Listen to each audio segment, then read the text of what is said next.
It is on. We are on. And let's say hello to all of our friends in Facebook land. Good morning to everybody in Facebook. We welcome you this morning to our amazing community of love and light known as Center for Spiritual Living Greater Boston. And of course, we welcome you if you are unable to come to us to join us on Facebook, but certainly we love to have your presence in the sanctuary with us. We are here at 50 Dudley Street in Cambridge, Massachusetts. I am Rev G, and along with Rev Ed Tansey, we are the founders and spiritual leaders of this community of amazing spiritual lights, which are all shining in this room with us today. So, at this center, we learn and practice the science of mind philosophy, which is the nature of thought, and it's actually the study of life and the nature of thought, and the laws of thought. So we invite you to join us and actually come to our website at cslboston.org, our beautiful new website. Thank you, Carol, for that amazing and beautiful light that we call our new website. And you can find more about this spiritual community, about this phenomenal philosophy, the science of mind, and how this community can serve you. And if you are being spiritually fed by us, we welcome you to include us in your spiritual and beautiful tithing process with your tax-deductible donation that you can make right there online. So, we have a new year and a new theme. Yes. Spirituality in action. Are we ready for this? We are. Yes. All right. So that's our 2019 theme for Centers for Spiritual Living. And our January principle is I learn and embody the science of mind. I learn and embody the science of mind. Anybody up for that? Yes. I know we're already working on it, most of us, right? All right. And of course, my talk today is going back to basics, the thing itself. The first chapter in the Science of Mind book. Only Ernest Holmes in 1927 could call God the thing itself. That's right. And not be stoned. And I'm not talking about the kind of stone that most of us think of when I go there. So, anyway. Right, exactly. All right, so what I want to do is I want to start with, because we actually have a quote for the month. And I want to start with our quote for the month, which should be coming up here. Here we go. The practice of the science of mind calls for a positive understanding of the spirit of truth, a willingness to let this inner spirit guide us with the conscious knowledge that the law of the Lord is perfect. Isn't that a great quote for the month? Yes. So you'll be seeing that posted on Facebook for those of you at home who are watching us on Facebook as well. So that's a great way for us to start and to move into this. So this is something we should consider, and I think that there's a lot of really great points in this. First of all, it's that there's a positive understanding of the spiritual truth, of the spirit of truth, the willingness to listen to that inner voice, and knowing that this inner voice is always perfect and is always guiding us in the right direction. So that's a good thing to know. So I think you can move that slide on. All right. So, what I want to talk to you about today is I want to talk to you about three things. I want to talk to you about that there is only one. That's our first concept. That we are constantly co-creating with the thing itself. And what Ernest Holmes recommends, or how we can approach the thing itself for a better life. Anybody up for that today? Mm-hmm. All right, let's hit it. So let's begin with that first concept, that there is only one. Now, we are constantly reminded in the science of mind and spirit that there is only one infinite reality, life, mind. What other words do we have for that one? Right? We have lots of different words that we use for the divine power, whatever we want to call it. The God of our understanding, because here we're about meeting the God of our understanding.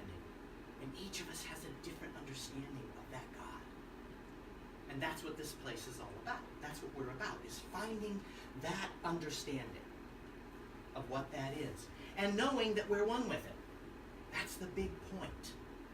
So, Ernest Holmes puts it this way when he talks about this. There is one infinite mind which of necessity includes all things, whether it be the intelligence in man, the life in the animal, or the invisible presence which is God. So he's going back to that basic idea that we are all one. That there is a oneness that is an intelligence, that is all that there is, that is creating everything. We could even call it the scientific principle, couldn't we? For those who don't choose to use the word God, it's the scientific principle. It's the quantum possibility field. It's quantum physics. So it's all of those things. Thank you for that slide on. So we also know in this teaching that we're not the first to talk about this. That's the beauty of Ernest Holmes. He was a man who lived in books. They used to say if you walked into his office that you would find a stack of books and you would see the top of his head over the stack of books on his desk. This is how deeply read this man was. With an 8th grade education, he had over 90 honorary doctorates given to him by major universities and organizations. He was a highly intelligent man and brought us something amazing, this reality. So what I want to do is I want to share a couple of different takes on this idea of the oneness and how it has been tied together in one thread. So I want to start with someone who is probably nobody knows about in this organization, or I certainly didn't until I was introduced to it, so I was very excited to find this. His name is Gottfried Leibniz, and he was considered to be a great philosopher, mathematician, and metaphysician of his time. And of course, this was between 1646 and 1716. So obviously a man who was pushing the limits at the time. But he said, reality cannot be found except in one single source because of the interconnectedness of all things with one another. Is that another way to say oneness? There's an interconnectedness. We're all interconnected. We're all made of the same stuff, right? So here is someone in history who has told us this. And then, of course, Ernest Holmes loved the Greek philosophers. He adored them. And Plotinus had something to say about this, one of the ancient Greek philosophers. We are not separated from spirit. We are in it. Again, another way of saying oneness. That we are all one. That there is no separation.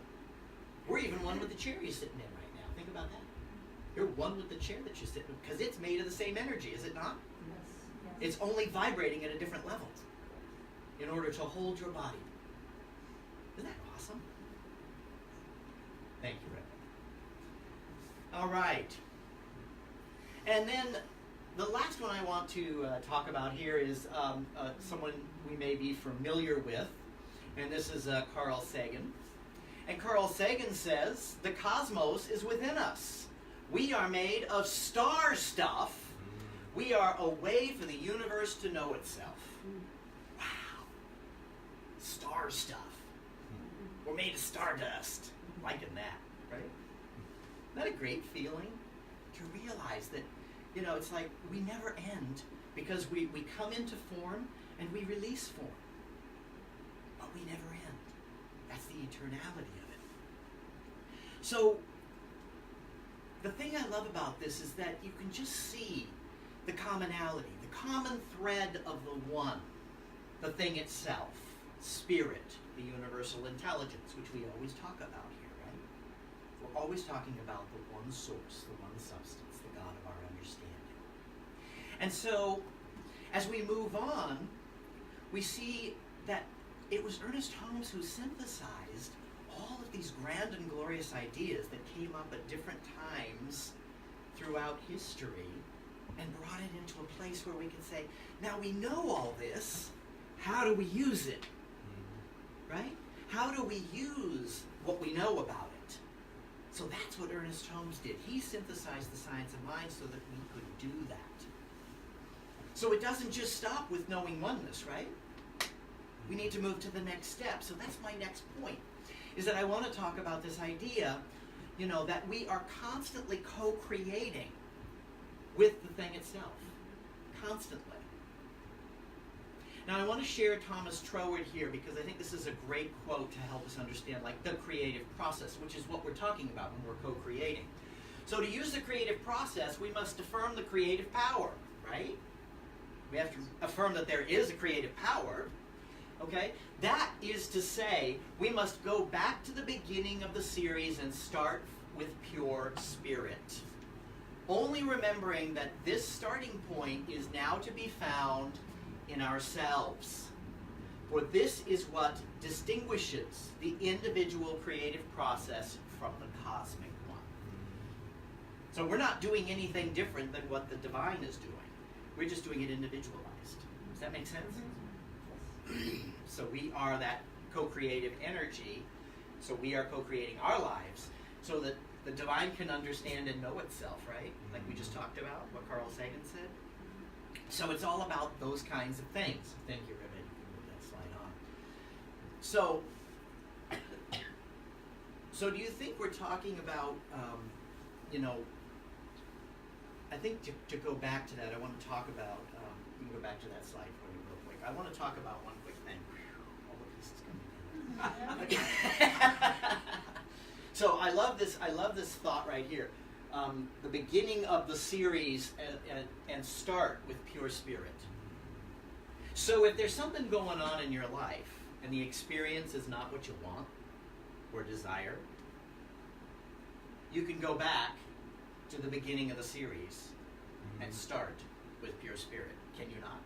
Yes. At any time, we can recreate in this co-creation process. Well, thank you, Red. That's going in. Anyway, so the point of this is that it's, there's, the series represents whatever is showing up in your life, as I just mentioned. It is not so much going back to the beginning and finding the limited and finding, what we need to think we find, right? What we think we need to find. It's really about going back and maybe finding the limited belief that's causing the issue in our life. Because those are hidden sometimes, are they not? How many of us have dug and dug and dug and still you can't find it sometimes? But we just keep digging. Because if I can find that, what can I do? I can erase it. I can erase it and take it out of my life. One of the things we learn early on in this philosophy is that we are co-creators with the one mind and that it all begins within us. Right? It's all beginning here. If I don't like what I'm seeing out here, I need to go back here. Now, I always say that, like, when we're having that issue in the world, and it's like, it's all those people, when you're pointing outside saying it's all those people, guess what? There's one commonality in that scenario. You're there. You're a part of it. And you're creating that in your reality. Because you're accepting it, right? You're accepting it as truth. And you can always change that truth. So, now the joy of this teaching is that we can now use this to benefit our lives and stop self-sabotaging. Anybody ever been there? Yeah, so we've all been there where we self-sabotage. So this is the great and sometimes not so great news about this teaching. Why do I say not so great? Because with knowledge comes responsibility. And that takes us to our value for this month, which is responsibility. So when we talk about basics, it's about taking responsibility, right? I need to take responsibility for how I'm showing up in the world and who I'm being. If I spend my time in a place of negativity and fear and separation, how am I showing up in the world? Fear and negativity and separation. So I need to do my work, right? I need to do my work to make sure that I'm ready to do that. So our responsibility is to co-create consciously and stop hitting the autopilot button. How many of us have an autopilot button? Yeah. And how often do we push it? More often than we'd like to mention. But you know what? I'm getting better at not pushing it. How about you? When I'm aware of the fact that I have to consciously co-create, then I know that this good is going to unfold into my honestly, allness of it is going to show up. All right. Now, Ernest Holmes talks about this too, as well, in this slide here. The evolution of humanity brings us arbitrarily to a place where true individuality functions. So this is how we function individually. From that day, a further evolution must be through our conscious cooperation with reality. Conscious cooperation with reality. Am I consciously cooperating with reality if I'm watching CNN, continuous negative news? Not always, because what am I buying? I'm buying what's wrong. I'm looking at what's negative. I'm looking at what doesn't work in the world. So I need to really be in that place where I am consciously cooperating with reality. Thank you. You can take that slide. So you could also use that last statement, conscious cooperation with reality, as a litmus test in your life, could you not? You can take that and look at a situation and say, and in this situation, am I consciously cooperating with reality? And when you notice he capitalized reality, so what's he talking about? God, the infinite source, whatever we want to call it, the God of our understanding. So we are constantly either cooperating with or not cooperating with, right? So our job is to really stop when we see our lives not showing up right, saying, how can I consciously cooperate with this reality that I want to experience more good? So it's very important to recognize that. And so a good question to ask yourself is, are you consciously cooperating with that reality? So this takes me back to that place that, that we were just talking about with Thomas Troward, going back to the beginning of the series, right? Because that's what that's taking us to do, isn't it? It's taking us back to the beginning of the series of whatever it is that brought that into our lives. So do the work to find out what the hidden belief is and clear it out. Because that's what he's talking about there. He's talking about going back to the beginning of the series and clear out the negative crap that doesn't serve us and replacing it with pure spirit. That means what? Connecting and getting clarity and guidance, does it not? And clarity and guidance is going to give us more in our world. And that's what it's all about. So now you might ask, how do I do that? How do I get that clarity and guidance? So this brings me to what Ernest Holmes tells us or recommends as to how we approach the thing itself. He says, the teaching of the mystics has been that there should be conscious courting of the divine presence. Conscious courting of the divine presence. There should be a conscious receptivity to it, but a balanced one. Right? So, what's he talking about? Conscious courting of the divine presence. What does that bring up in your mind? Think about it. If I'm consciously courting the divine presence, what am I doing? Now you might ask, how do I consciously court and become receptive to this divine presence? Are you ready? Are you really ready? All right. Well, this is going back to that reminder again that Thomas Troward said, beginning of the series, okay, pure spirit. And how do we get back to pure spirit? How do we get back to pure spirit? Any ideas? Consciousness. Consciousness? Yeah. What did you say, Maddie? Energy? Yeah, connecting with the energy, right? Connecting with getting back into the divine ideas. So let's talk about this. Something that we're going to be doing later this month. The visioning for the mission and vision of our organization. And who knows how that's going to show up. But for something new to evolve, we go back and we do our visioning work, right, sometimes? What else do we do? Meditate, absolutely. Affirmative prayer, spiritual mind treatment, which is our scientific prayer. Journal, absolutely. How about staying in intention? How about studying spiritual books and deepening ourselves in our spiritual materials? How about affirmations? How about silence? Silence.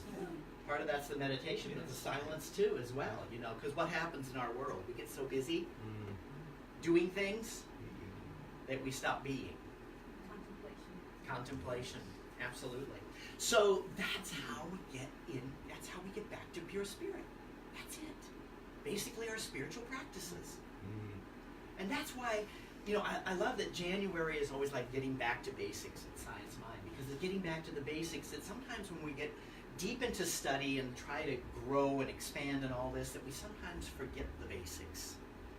That God is one, and we're co-creating with it, and that I can have anything I want as long as it's not hurting others. So I have all of those powers, and that's the basics, right? That's the basics that we learn when we come into this philosophy. So what I want to do is I want to share a story, because the other day Rev Ed and I were talking to our beloved friend Rev Trish Hall. She's been here speaking. Some of you may have met her.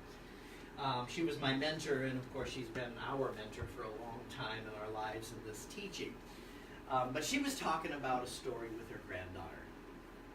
And her granddaughter, they went to this really nice restaurant, and they had these really special kind of chicken nuggets at this restaurant.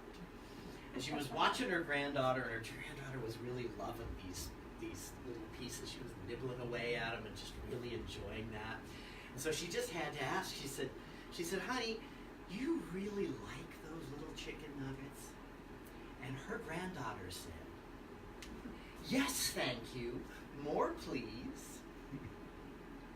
So are we saying, yes, thank you, more, please, when we get what we want? Think about it. That's almost like an affirmative prayer, isn't it? Yes, thank you. More, please. Right? Because that's what we want to experience in our lives. Just love that story, because it's just such a simple, but you know, out of the mouths of babes, right? Because I think that they're much closer to the divine. We've kind of lost track of that along the way with all of the human experience stuff. But kids get it. Kids get this stuff. You can always turn to them. That's why I want to see this place with a really powerful youth and family ministry, because I mean, I would have loved to have gotten this as a kid. Anybody else? Yeah, I'd like to know this stuff long before this happened. But I still love it, and it's still good. So what I want to do is I want to give us a little process here. I want to take a moment to do a little process. And we're going to use this wonderful little Rev Trish Hall's granddaughter story to deepen and to expand into. So let's take a moment, and let's just move into the quiet. And if you're comfortable, you can just relax into your seat. Right? If you want to close your eyes, you can. And just allow yourself to kind of imagine letting go of anything that was being held in your mind right now. Any concerns, any fears, any limitations. Just let them all melt away. Imagine that you can just like they're dust in front of you, you can just blow them all away. And they disappear. And take a deep breath.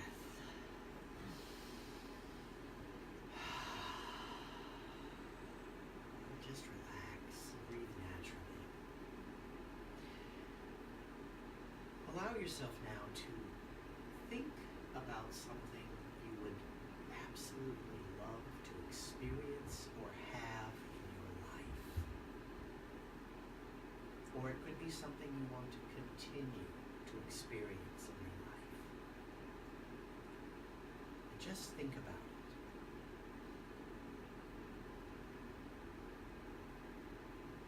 Don't limit the possibilities. Think really big.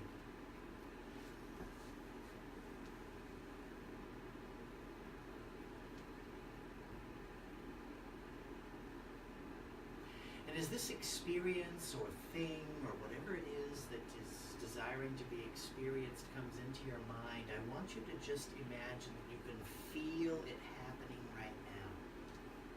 It could be an experience and you're feeling what it feels like to be in that experience. It could be the thing and having it, holding it, experiencing it.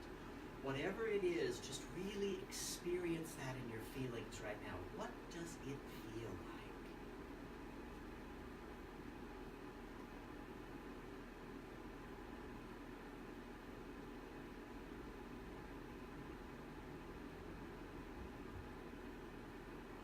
And as you feel this, ask yourself, is this what I really want and desire?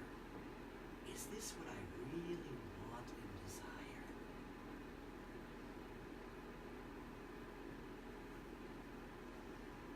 And now say out loud, repeat after me, yes, thank you. Yes, thank you. More, please. More, please. One more time. Yes, thank you. Yes, thank you. More, please. More, please. Great. Now gently open your eyes and return back into the room. How did that feel? Feel like you're affirming something really good? Did you feel it? Isn't that awesome? Think of this as like a really quick and easy spiritual practice we can do. Because when you say yes, thank you, more please, it almost brings you back into center, doesn't it? Brings you back into the reality of who we are, which we forget in the world, right? The world is constantly reminding us that we're not all that. We have to keep reminding ourselves that we are all that and more. More, please. All right. So what I like to do is I like to conclude. I like to begin by saying, what is the first thing that we know about the thing itself? It is one. It is oneness. We are one with it. Okay? What is the second thing we need to know? That we are constantly co-creating with this one. So, what we want to do is we want to remember one thing. We want to remember all of the qualities of the divine. And it's so lovely that I think all of the divine qualities kind of showed up here, and I did not plan this. But there's all of these amazing, wonderful divine qualities that you could call for yourself. So, remembering all the divine qualities, love, peace, joy, wholeness, completeness, abundance, overflowing good, whatever we want to say. Okay? And bringing ourselves into union with that. Because it's not only true, if oneness is true about everything, then oneness is true about me, right? So I'm one with all that God is, and God is one with all that I am. That's really cool. Gee, that makes me think. What are the first two steps of spiritual mind treatment? Our form of scientific prayer, right? All that God is. Mm-hmm. Me too.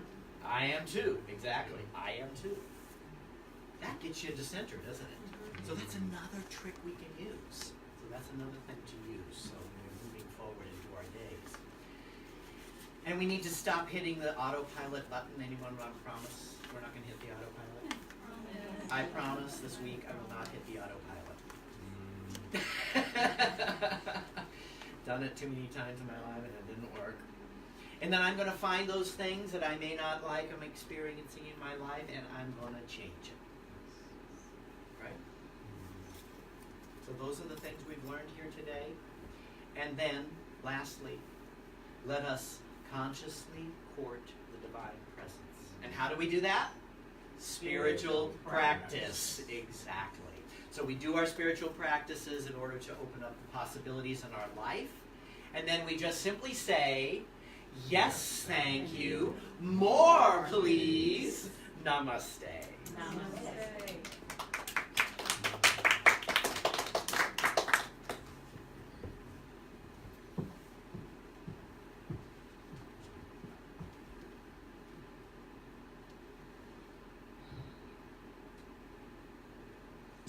The purpose of this spiritual mind treatment is for me to know that each individual present here today is an individualized expression of God or the thing itself. Coming to this moment, this great present now, I know that all is God, all is infinite mind, all is love. I know that there is a divine mind, an infinite knowingness that is all there is. This first cause or unified field goes by many names. It does not matter what it is called. What matters is knowing that it is the first cause behind everything that is. This Supreme Spirit is all spiritual principles such as love, freedom, beauty, peace, joy, and compassion. This universal mind knows nothing but itself, and it is everywhere. It is all powerful and it is all knowing. Its essence is love, and it expresses this love through law. It is completely love and completely law, forever seeking greater expression and expansion of itself through and in and as all of its infinite creations. To the thing itself, or God, all things are possible. Because this infinite mind is all there is, I know that I am an individualized expression of this source. I know that I move and breathe and have my being in God or love. I know that within me there is the divine that seeks greater expression of itself through and as me. I know that within me is limitless power to create through freedom whatever I so desire, and it is my receptivity to this that makes it so. I know that because I am one with infinite mind, that each individual present here today and on Facebook Live is one with infinite mind or God. Each person here is an individualized expression of the divine. The divine within, that is who I am, is the same divine within for each individual here today. I speak this word for each person present today, that they know and embody the truth of their being. I declare that the presence and the power of God is in each individual's life right now. The perfect action of the one life expresses itself joyfully and creatively through conscious right thinking. Right thinking knows only truth and denies any idea of duality or separation from source. Right thinking is thinking God's thoughts, and it is filled with love, freedom, joy. Right thinking is of love and expresses through the creative medium or law. I claim that all here today embody right thinking. Today each individual here dwells in wholeness, oneness, vitality, and well-being because they are of God. Love and law is who each person is right here and right now. Today conscious correct thinking is present in each one here, thinking that joyfully and easily sets in motion infinite possibilities in freedom. I declare that each person present here knows who they truly are and lives right here and right now in that quantum field of infinite divine possibility, ever expanding and expressing their love and freedom. I give thanks for this divine knowingness, that it's being expressed through myself and through each one here today. For this demonstration of truth, I have heartfelt gratitude. I now lovingly release my word into the law of cause and effect, the universal creative medium, knowing that it is complete, final, and perfect. I end this treatment by saying amen, and together we say, and so it is.